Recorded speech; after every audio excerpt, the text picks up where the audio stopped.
Hello, I'm in a 2016 Ford F-150 and today I'm going to show you how to reset your mileage trip counts.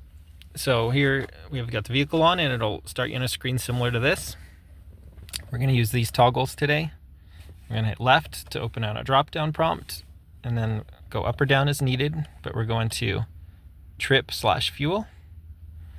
And then here again with these up and downs, you can scroll between all of the various options, and then as you can see it says there you can hold OK to reset.